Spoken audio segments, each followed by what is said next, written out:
달라스 윌라드의 하나님의 모략이라는 책에 천국 마음의 의, 율법과 영혼이라는 챕터의 글을 읽어드리겠습니다. 인간 생활의 중심이 되는 하나님의 참된 율법. 하나님께서 메시아가 오실 때까지 이스라엘에게 주신 진정한 율법은 인류의 가장 소중한 재산입니다. 십계명과 신명기에 이스라엘아 들으라, 레위기에 이웃 사랑에 대한 말씀, 그리고 선지자들을 통해 주어진 말씀들은 삶의 길을 찾아 헤매는 인간에게 진정한 해답이 됩니다. 모세는 이 율법과 규례가 공의로운 큰 나라가 어디 있느냐며 감격해 마지 않았습니다. 구약의 기자들 역시 율법이 인간의 절박한 문제에 대한 진정한 해답임을 알고 있었습니다.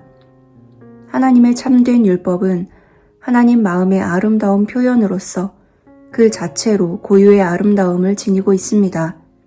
시편 119편을 비롯한 여러 시편에서 기자들은 율법을 사랑하는 것이 복된 삶으로 나가는 완전한 길잡이임을 깨닫고 그 선함과 능력에 흠뻑 취해 있는 모습을 보여줍니다.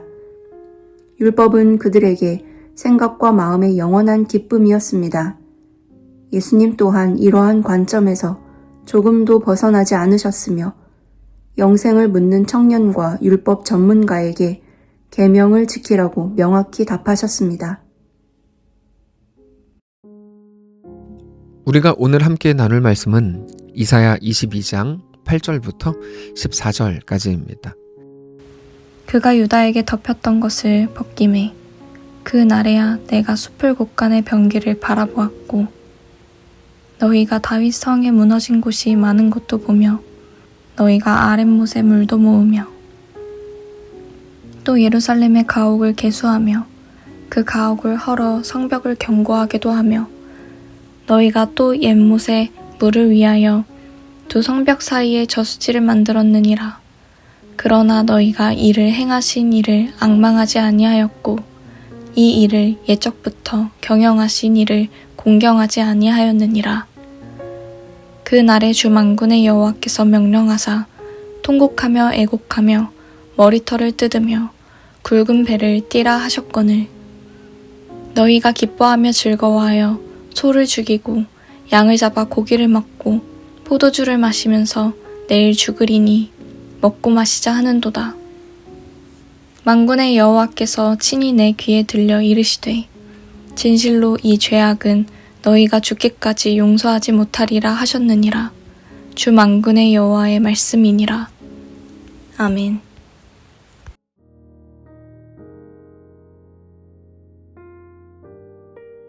오늘 본문은 앞선 본문에서 예루살렘 백성들이 보여준 잘못된 기쁨과 안일함을 더 깊이 파고듭니다. 이 구절들은 예루살렘이 아수르의 위협에 맞서서 생존을 위해 필사적인 인간적 노력을 기울였지만 그 모든 노력이 가장 근본적인 실패를 안고 있었다는 것을 적나라하게 폭로합니다. 그 실패는 바로 하나님을 의지하지 않은 겁니다.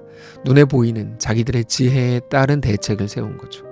어제도 말씀을 드렸던 것처럼 우리는 보이는 것, 어떤 상황과 조건, 다른 사람들의 평가를 자랑하기 좋아하고 오직 거기에서 평안의 근거를 찾으려고 합니다.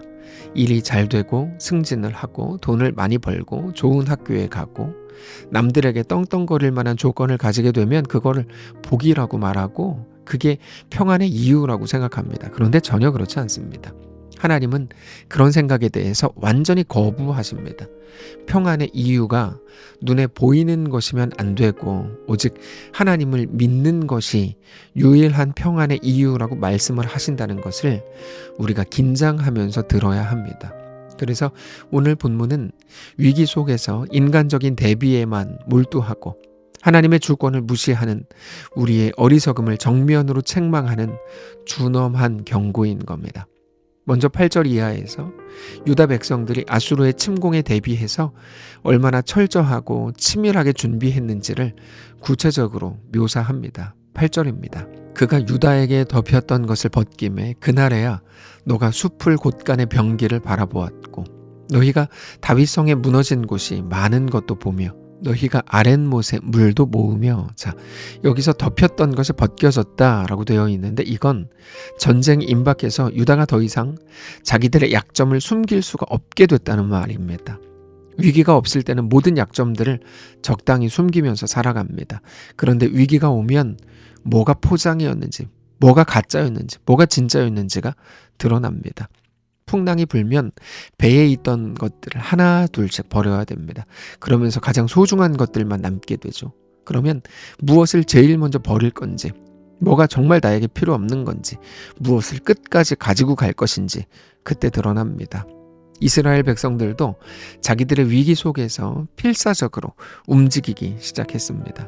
그들은 군비를 확보해서 군사력을 강화했고 가옥을 헐어서 성벽을 견고하게 만들었고 두 성벽 사이에 연못을 만들어서 성 밖에 있는 물을 성 안으로 끌어왔습니다. 9절부터 보시면 너희가 다윗 성에 무너진 곳이 많은 것도 보며 너희가 아랫못에 물도 모으며 또 예루살렘의 가옥을 계수하며 그 가옥을 헐어 성벽을 견고하게도 하며 너희가 또 옛 못에 물을 위하여 두 성벽 사이에 저수지를 만들었느니라. 그런데 이게 너무 아쉬운 게 뭐냐면 그들이 정말 했어야 되는 일은 그런 게 아니고 하나님 앞에 엎드리는 거였다. 그거를 했어야 된다라고 하나님 말씀하신다는 거죠. 그들은 하나님께 나아가서 자기들의 아집과 고집과 불신앙을 내려놓고 회개 자복하고 하나님만 왕이시라고 정직히 고백했어야 됩니다. 그런데 그런 일은 하지 않고 오직 눈에 보이는 것들을 정비하는 게 전부였다는 게 너무 속상한 겁니다. 11절부터 다시 보시면 너희가 또 옛 못에 물을 위하여 두 성벽 사이에 저수지를 만들었느니라. 그러나 너희가 이를 행하신 이를 앙망하지 아니하였고 이 일을 옛적부터 경영하신 이를 공경하지 아니하였느니라. 유다 백성들의 이 모든 대비는 인간적인 관점에서 볼 때 지극히 현명하고 치밀한 행동이라고 말할 수 있을지는 몰라도 이 모든 노력이 단 하나의 치명적인 결함 때문에 무가치하게 됩니다. 그들이 정말 했어야 되는 건 하나님 앞에 똑바로 서는 것이었습니다. 그렇게 하나님의 백성이 되는 것이 그들이 했어야 되는 일입니다. 우리는 이스라엘을 해방하시기 위해서 하나님이 행하신 출애굽을 잘 알고 있습니다. 애굽에 10가지 재앙을 내리셨죠. 하나님이 홍해를 가르신 것과 광야에서 만나와 메추라기를 내리신 것도 잘 알고 있습니다. 여리고를 무너뜨릴 때는 단지 몇 바퀴 돌고 나서 함성을 지른 것만으로 무너지게 하셨고 우리 예수님께서 병든 자를 고치시고 죽은 자를 살리신 것도 잘 알고 있습니다. 이 모든 이야기는 사람들이 지어낸 환상 속의 이야기가 아닙니다. 그 하나님이 오늘 우리와 함께 하시는 겁니다. 자꾸 인간적인 생각을 내뱉는 것은 하나님이 행하시는 모든 일들에 대해 무시하는 건 여러분 정말 잘못하는 겁니다. 하나님이 전능자이신 것, 온 세상을 지으신 창조주이신 것, 우리 예수님이 우리를 구원하시기 위해서 이 땅에 인간의 몸을 입고 오신 것, 십자가를 지시고 죽으신 것, 3일 만에 부활하신 모든 것도 우리가 잘 알고 있습니다. 단지 알 뿐만 아니라 우리는 그 모든 것을 믿고 있습니다. 그런데 정말 슬픈 건 마치 어떤 것도 믿지 못하는 사람처럼 말하고 행동하고 계획을 세우고 있다는 사실입니다. 심지어 교회조차 신앙인들로 구성된 가정들에서조차 하나님의 살아계심과 놀랍게 역사하심에 대해서 인정하기보다 인간적인 소리들로 가득 채울 때가 너무 많습니다. 우리는 오늘 본문을 통해서 우리 하나님이 우리에게 주시는 이 말씀에 귀를 기울이고 그 앞에 엎드려야 합니다. 우리가 할 일은 잘 알지도 못하는 인간적인 계획을 나름대로 더 철저하게 세우는 게 아닙니다. 인간의 탑을 그럴듯하게 높이 세워가는 것도 아닙니다. 우리가 할 일은 왕이신 하나님 앞에 그저 엎드리는 겁니다. 그리고는 하나님이 왕입니다. 창조주이십니다. 전능자이십니다라고 고백하는 겁니다. 오늘 본문의 표현대로는 하나님을 앙망하는 것입니다. 앙망한다는 건 하나님을 바라본다는 말이죠. 이제까지 우리 인생을 붙드시고 이끄신 우리 하나님을 공경하는 겁니다. 바라보고 높이고 주를 경배하고 오직 주께만 소망을 두는 겁니다. 그게 우리의 모든 회의와 모든 나눔 속에 중심이 되어야 합니다. 그렇지 않은 인간적인 소리들은 우리를 혼탁하게 할 뿐입니다. 오늘 본문의 이스라엘의 말과 그들의 결정이 우리의 것이 되지 말게 해야 하고 오직 하나님 앞에 철저히 엎드리는 것만이 우리의 결정이어야 합니다. 우리 하나님은 이스라엘 백성들에게 그것을 요구하시는 겁니다. 12절에 그날에 주 만군의 여호와께서 명령하사 통곡하며 애곡하며 머리털을 뜯으며 굵은 배를 띠라 하셨거늘. 슬퍼하라고 하시고 통곡하라고 하시고 머리털을 뜯으라고 하시고 굵은 배를 띠라고 말씀하십니다. 모든 위기 앞에서 신자가 해야 될 일은 참된 회개와 철저한 자기 인정과 자기 고백이라는 겁니다. 나의 약함을 인정하고 하나님의 크심을 고백하는 것이죠. 그렇게 하나님 앞에 나아가서 하나님이 주인이시라고 정직히 엎드리는 겁니다. 그게 바로 성벽과 병기보다 훨씬 더 중요한 대책이 되는 겁니다. 사실상 유일한 대책인 거죠. 근데 백성들은 그렇게 하지 않았습니다. 여전히 그 마음을 하나님 없는 소리들로 채웠습니다. 13절에 너희가 기뻐하며 즐거워하여 소를 죽이고 양을 잡아 고기를 먹고 포도주를 마시면서 내일 죽으리니 먹고 마시자 하는도다. 하나님은 통곡하라고 하셨지만 그들은 그저 잔치와 쾌락을 즐겼을 뿐입니다. 내일 죽을지 몰라도 오늘은 먹고 마시자라고 말했습니다. 하나님의 말씀을 정면으로 거부하기로 한 거죠. 결국에 이런 그 마음에 하나님 없는 소리들은 돌이킬 수 없는 심판을 초래합니다. 14절 만군의 여호와께서 친히 내 귀에 들려 이르시되 진실로 이 죄악은 너희가 죽기까지 용서하지 못하리라 하셨느니라. 주 만군의 여호와의 말씀이니라. 이 죄악은 너희가 죽기까지 용서하지 못하리라. 이 선언은 유다 백성들에게 임하는 가장 무서운 심판입니다. 이건 죄가 너무 커서 용서받을 수 없다는 뜻이 아니라 회개할 기회를 스스로 걷어차 버렸다는 말입니다.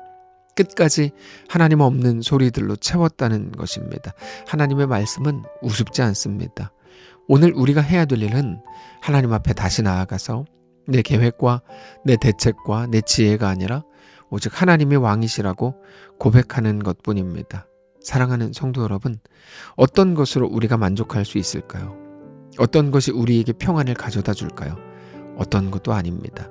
왜냐하면 하나님은 우리에게 평안을 만들려고 하신 적이 없습니다. 평안을 위해서 우리가 하는 모든 행위는 어떻게 보면 그래서 너무 이상한 겁니다. 그러면 우리가 할 일은 뭘까요? 그건 너무 분명합니다. 오직 우리가 하나님께 엎드리는 것만이 우리에게 요구된 책임인 것을 알게 되시기를 바랍니다. 오늘 우리가 원래 있어야 될 자리로 돌아가서 오직 하나님만 우리의 왕이신 것을 다시 한번 정직히 고백하는 날 되시기를 바랍니다.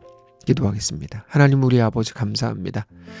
모든 위기와 모든 순간과 모든 상황 속에서 모든 사건을 통해 오직 하나님 앞에 엎드리게 하시고 오히려 하나님이 나의 왕입니다. 정직히 고백하게 하시옵소서. 그게 우리의 오늘의 삶이 되게 하시옵소서. 감사드리며 살아계신 우리 주 예수님의 이름으로 기도합니다. 아멘. 사랑하는 성도 여러분, 하나님께서 오늘 하루를 우리에게 또 허락하셨습니다. 믿음으로 우리 주께 온전히 나아가시기를 원하고 우리가 있는 모든 자리에서 하나님께 더 굴복하고 하나님의 왕이신 것을 정직히 고백하는 귀한 날 되시기 바랍니다.